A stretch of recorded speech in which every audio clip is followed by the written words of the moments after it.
mga proyekto ang sinasabi ng marami dito. Pero i-explain na po nga natin na yung perang ating pong ginagamit for the PhilHealth sana ay ginagamit natin for the PhilHealth sana ay talagang para po sa ating mga pasyente na dapat nakukuha natin yung ating the worth of our contributions and even our taxes, no? At hindi tayo talaga nagmamakaawa para sa ating mga sakit, no? At talagang ang tutukan lang na isang pasyente ay yung magpagaling sa mga ospital. Sige. Good morning po. Yeah.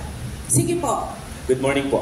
Francis Riudique po from One Media Network. So, nakaka-alarma po yung budget cut na napakalaki. So, ang tanong ko po, how is it possible na kaya ng national government na i-cut yung budget since may nabanggit po si Dr. Shelo Magno na may existing naman po na dalawang batas na nagtatakda na dapat nga po may makuhang tax from sweetened beverages and tobacco. So, is it may kailangang amyendahan dun sa batas na walang nagsisafeguard or dapat talagang i-secure na ibigay or ano po bang naging problema? Bakit po nangyayari?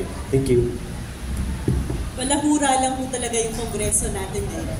Wala silang ginawa kundi i-violate yung mga existing laws. Ito po yung naging subject ng case natin na 90 billion pesos, diba, na kinukuha ng Department of Finance. Sinasite nila yung GAA 2024 as a basis for getting the 90 billion.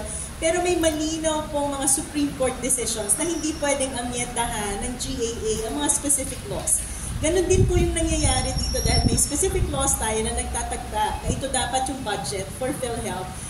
Binabago pa rin nila yung allocation under GAA. So kung hindi po ito isasaayos ng ating Kongreso, mapipilitan po tayo uli mag-file ng kaso questioning the constitutionality of what you're doing here with respect to PhilHealth.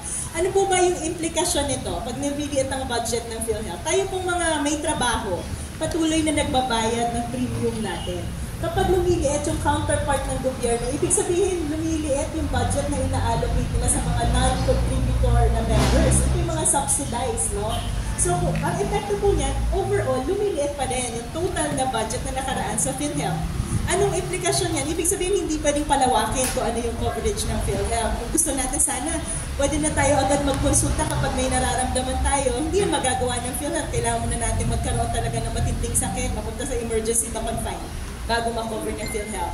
Yung binabanggit po nila Doc GP kanina na 45% ang out-of-pocket cost, hindi yan mapapababa kung hindi natin i-expand ang PhilHealth. So patuloy na mag-out-of-pocket cost tayo.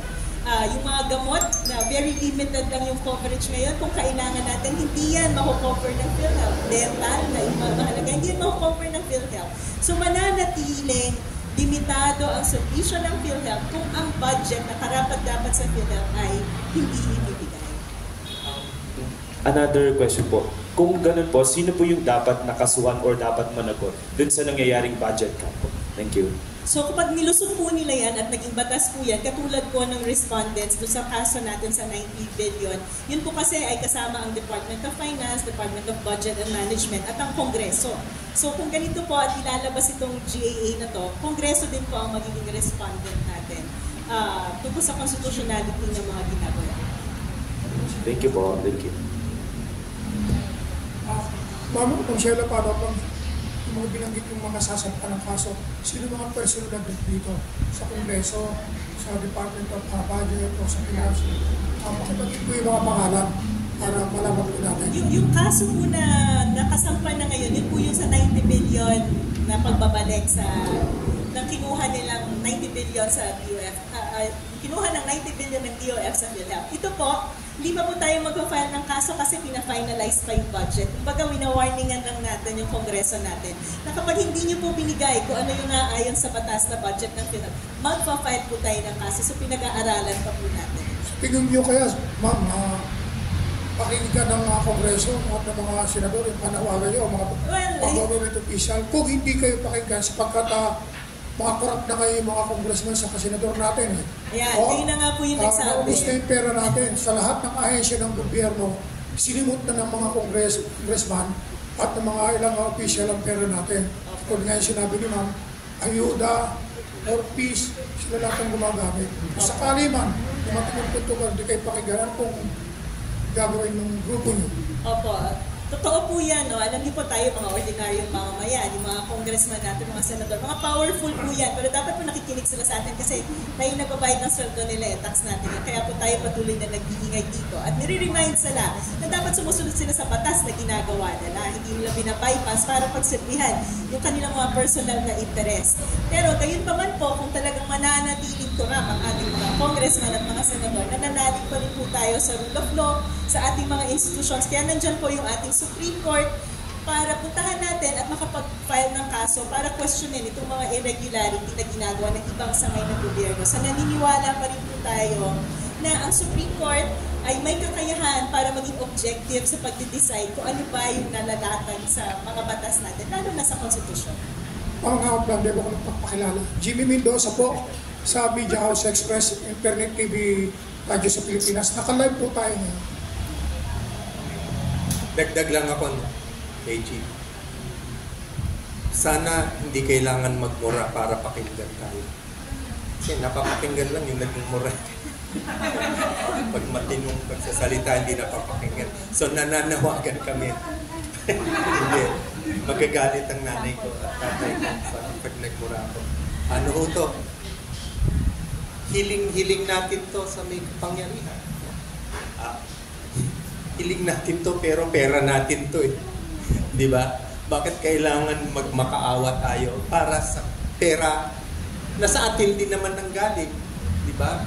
So, sana pakinggan tayo. Naniniwala ako na merong mambabatas, mga mambabatas na magandang loob na makikinig sa atin.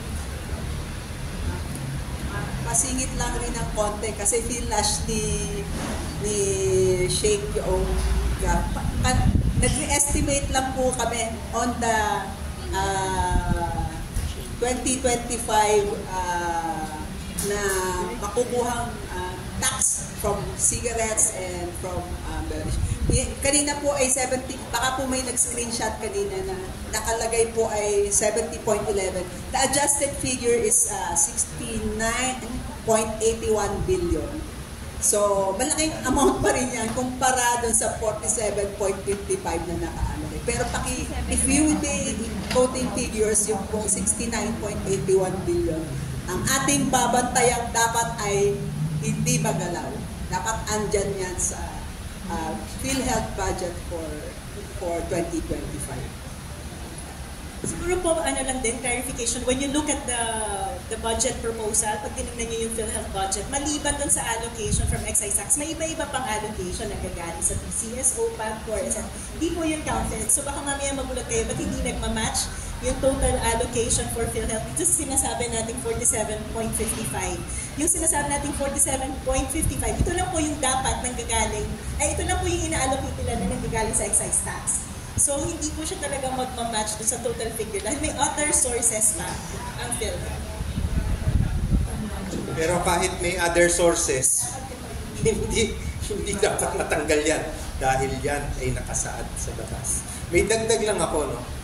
Kung titingnan natin yung PhilHealth expenses at yung MAIP at saka yung out of pocket, parang ang tingin natin, sobrang pera ng PhilHealth, bawasan ng 90 billion doon sa mga nakaraan na pera at yung kasalukuyang, yung darating, bawasan din natin ng ilan ba yan? O mga 20 billion. Pero ang hindi natin nabibilang sa gasto sa health, yung unmet need. Kasi mabibilang lang natin yung PhilHealth kung na-hospital o nagkonsulta. Mabibilang lang natin yung out-of-pocket kung na-hospital ang nagkonsulta. Kalahati, may ilalabas kaming pagsusuri. Halos kalahati ng nagkakasakit, hindi na nagpupunta sa ospital o nagpapatingin sa healthcare system natin dahil kulang ang PhilHealth at kulang ang laman ng bulsa. Tawag natin dyan, foregone care. Titiisin na lang nila yung kanilang karamdaman. Pag sinama mo yan, yung mga hindi na pumunta sa health system natin, yung mga nawalang pera na yan by magic, kahit ibalik mo, kulang po na kulang. Ito po. May mga dagdag po bang katanungan? Ayun. Sige, pakilala po muli ha. Okay, no? Freddy po sa Manila Bulletin. Ano lang po, going back dun sa issue kasi kung bakit sila nagkat. Ang pagkakalam po dahil dun sa dormant account, dormant budget ng PhilHealth, kaya nag-slash. And at the same time, may mga findings kasi noon na parang inabuso yung universal healthcare. Kasi may mga instances pa na kung maalala nyo mga nag-overprice yung mga doktor and at the same time. Kung baga, hindi lang sa gobyerno yung corruption, even in the hospital na ginagawa. So, ano yung masasabi niyo po dito? Kasi nabanggit yung mga doktor na nag-overcharge, no?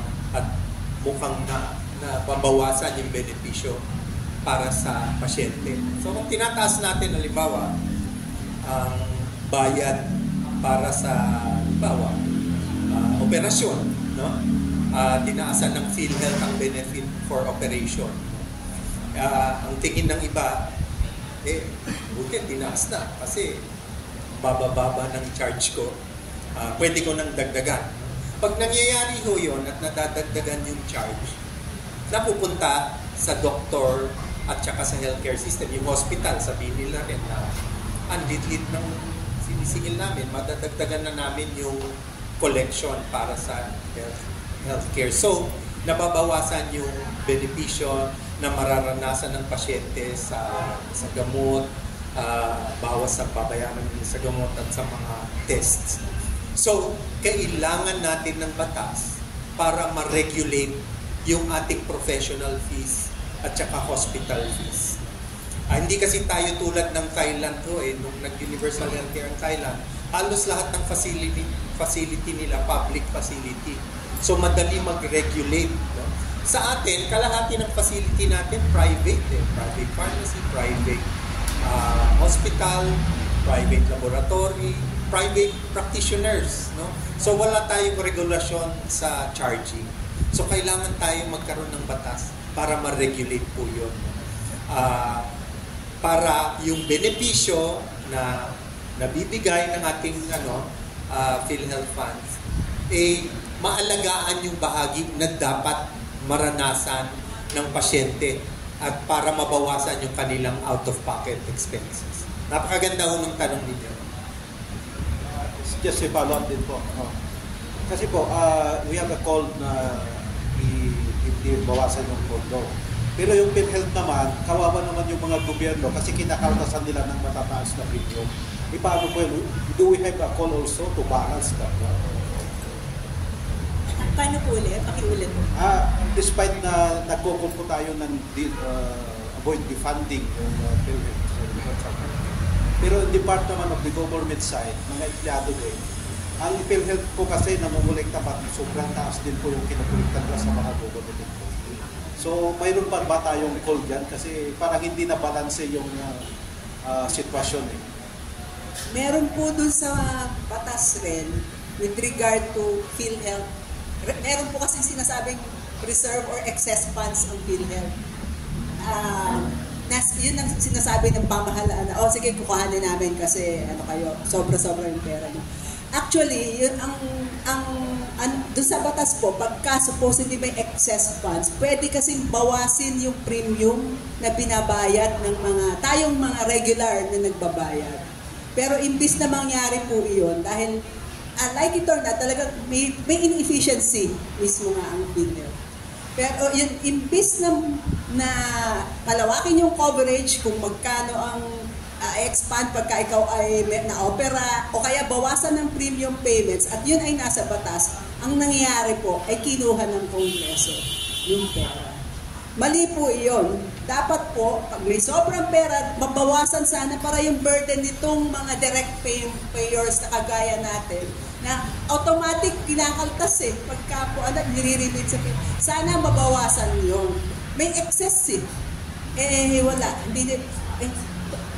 Pero yun nga po, ang chicken and egg po yan. Pwede rin kasing tayong mga may kakayanang magbayad, pwede po rin natin yan na tingnan na social responsibility, para social contribution for those who do not have the capacity to pay. Kaya kumbaga, okay lang sana yung kung nakikita mo talagang maayos ang serbisyo at maayos ang pagpapatakbo. Pero sana po ay sama-sama nating bantayan na maayos ang pagpapatakbo ng PhilHealth as a social, as a health insurance corporation. Maganda kung mabawasan yung ating subsidiya. Pero maganda rin kung sakali, ilagay na natin sa natin na kusang loob natin, binibigay yung contribution natin para ma-subsidize ito yung mga walang kakayanan magbayad. At ma-expand kung tayo ay ma-hospital, ma-expand yung coverage natin. May dagdag ka siya lang. Dagdag lang po kay Ms. Jek, no? Kasi yun nga po nakalagay sa Universal Healthcare Law. Dalawa lang ang function na pwedeng pagkagastusan o paglaanan ng pera ng PhilHealth. Either palawakin niya yung serbisyo na nilalaan sa atin or i-refund tayo. At hindi po talaga nagkakaroon dapat ng savings ang PhilHealth. Kasi yung perang binibigay sa kanila, insurance po yan eh. Dapat inuubos nila sa atin. Paano nila mauubos yan? I-expand nila yung coverage natin. Bilang inpatient, hindi lang dapat pag na-hospital tayo para i-cover tayo. Dapat kung gusto natin magpa-check up dahil may nararamdaman tayo, kino-cover ng PhilHealth. So sa isang taon, kung may savings sila dahil hindi nila i-improve yung kanilang servisyo, pwede silang mag-refund sa atin sa premium na binayaran natin taon-taon. Kung ayaw nilang mag-refund, sa susunod na taon, improve nila yung servisyo nila sa atin. Ganun lang po kasimple yun. No, yun yung mandato nila. Hindi pwedeng, kukuhanin natin para pondohan yung ibang programa ng gobyerno. Dahil yung premium na binayaran natin ay para sa kalusugan natin.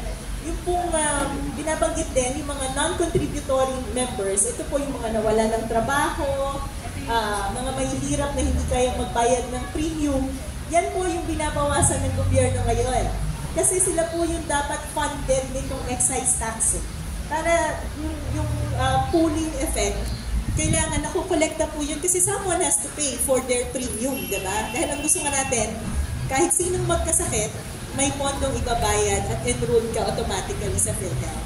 So ano yung nangyayari ngayon yung ginagawa? Doc GP, tama diba doon sa budget sa House of Representatives, kung ang bawat isa sa atin ay nagbabayad ng 6,000 na premium para i-cover tayo ng PhilHealth. Yung lumabas na version sa House po, binaba ng government yung responsibilidad nilang premium sa mga taong hindi kayang magbayad. Binabayan to 3,500.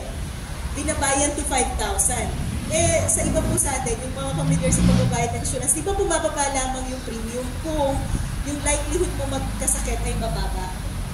So wala pong logic ng ginawa ng DBM at PhilHealth na ibaba ang counterpart premium ng gobyerno to 3,500 at 5,000 for seniors, ha? Considering na ang seniors, mas malaki yung likelihood magkasakit. Considering na ang mga mahihirap, hindi nakakain ng sapat, sobra-sobra ang pagtatrabaho, mataas ang likelihood magkasakit. Pero ang premium na binibigay ng gobyerno para sa kanila, 3,500 na. So kung sila ang magkakasakit, tatakbo sa PhilHealth, sino po ang magtutustos ng gastos ng mga non-contributing members? Doon po yung kukuhanin sa premium na binabayad natin. So yung gobyerno hindi na kinukuha yung pera na dapat nakalaan sa PhilHealth, pinapasa pa yung responsibilidad para maging sustainable ang PhilHealth sa atin, mga pangkaraniwang mamamayan na nagbabayad ng premium ng PhilHealth. Nais kong susugan ang sinabi nila. No?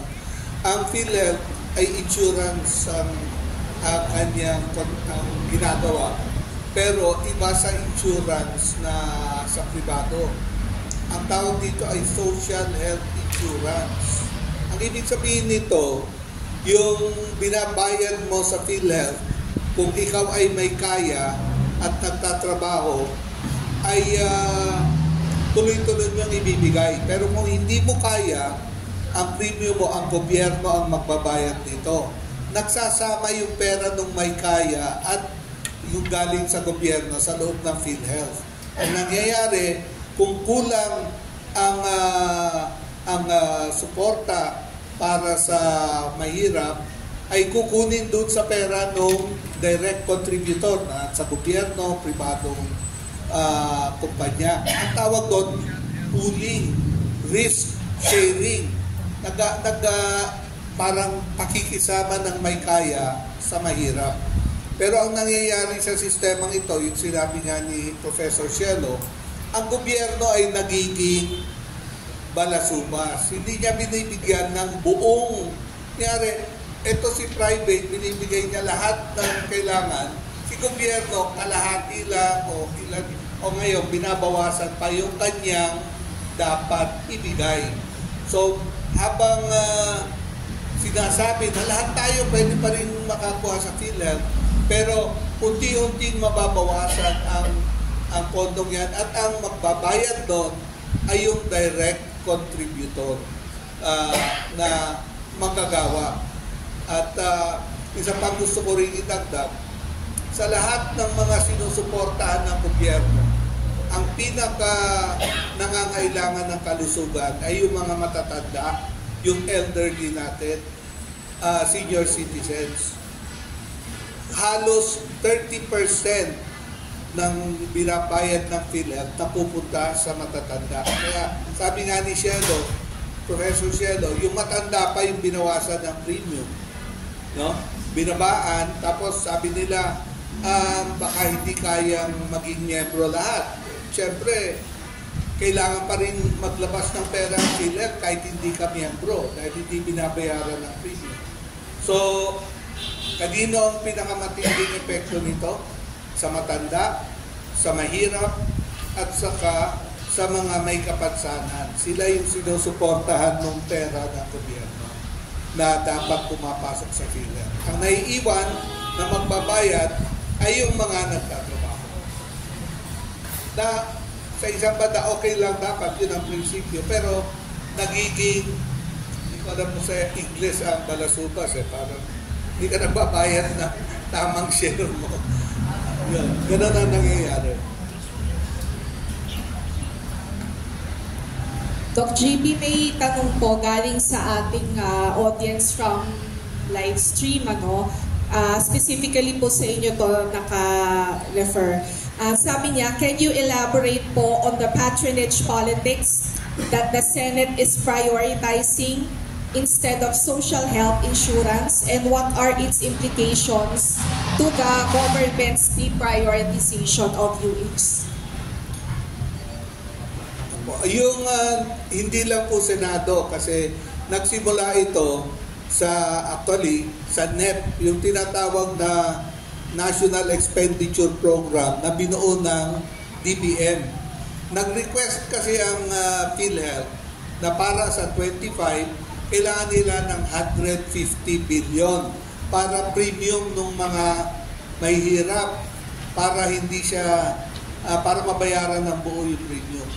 Ang inapprove ng DBM ay 53 billion lamang. So pagdating sa Kongreso, bawas na. Pinag-aralan ng Kongreso, sabi lang, okay kami sa ginawa ng DBM, bawasan ang pera ng PhilHealth. Pero hindi nila sinasabi, para sa mahirap ito, pinawasan ng Kongreso. Pagdating sa Senado, may mga nagsasabi, ay, wag na natin dagdagan ng pera ng PhilHealth. Kaya ang Senado, lalo pang binawasan. Ginawa nilang mula 53 billion na inapprove ng House, naging 47 na lamang. So, pababa ng pababa. At batay sa nangyari last year sa BICAM, last year kasi nung nag-BICAM, yung pera ng PhilHealth nung pumasok sa BICAM, 80 billion. Nung lumabas sa BICAM, naging 40 billion. Ngayon, papasok ang pera ng PhilHealth sa BICAM, 47 billion. Hindi natin alam, makabawasan pa rin ito. Kaya until matapos ang BICAM, hindi natin alam kung ano magiging resulta nito. So parang tinatago behind closed doors kung ano ang tunay na suporta ng gobyerno sa universal healthcare. Ang lumalabas po rito, parang mas gusto ng Kongreso ang sistema ng patronage, yung dumadaan sa politika ang pera ng health, kaysa sa universal healthcare na tinutustusan sa PhilHealth. May isa pang punto rin akong gustong palabas na ang PhilHealth ay tagabayad lamang. Ang nagbibigay ng health service ay ang gobyernong ospital, local government na ospital at pribadong ospital. So, kapag sabihin natin, ba't hindi nagagastos ng PhilHealth yung pera nila dahil hindi lumalabas, hindi nakakapagbigay ng buong-buong serbisyo rin ang gobyernong ospital, ang local government hospital, and wala pa yung tinatawag na outpatient package. Ang sinabi ko kanina, yung mga matatanda ang pinaka-apektado sa kanilang kalusugan. Pagkausap ko yung mga senior, sabi ko wala kaming maintenance medicine. So sana kung inilabas na ng PhilHealth yung outpatient package, may suporta yung mga matatanda sa konsultasyon at later on sa gamot. So ganun ang sistema natin na naiipon ang pera sa PhilHealth habang kulang ang pagbibigay ng serbisyo ng mga ospital. Kaya kung walang serbisyo rito, walang babayaran ng PhilHealth. Dapat tingnan din ng Kongreso at ng Department of Health, bakit walang nagkiklaim sa PhilHealth? Problema yon na hindi nila binibigyan ng pansin. Maraming salamat. Maiksing dagdag lang ako, Joffy. Yan yung medical assistance for indigent patients. Sa tingin namin, labag din yan sa batas. Na inunahan niya ang PhilHealth. Kasi pinapansin natin, bumaba yung PhilHealth. Pero hindi natin masyadong pinag-uusapan. Napakataas na nung medical assistance. Naunahan na niya ang PhilHealth kung maipasa yung appropriations bill this year. Labag sa batas yan. Kasi ayon sa Republic Act 11223, ang tagapagbayad dapat ng pag-alaga sa mga may sakit ay dapat manggaling sa PhilHealth. Dapat ito'y ituring na karapatan at hindi dapat ituring na regalo ng mga may kapangyarihan sa taong bayan. So, pagka natuloy ito, isa yun sa iniisip naming gagawing kaso laban sa ating mambabatas. Bakit nilalabag nila yung batas na sila rin naman ang gumawa?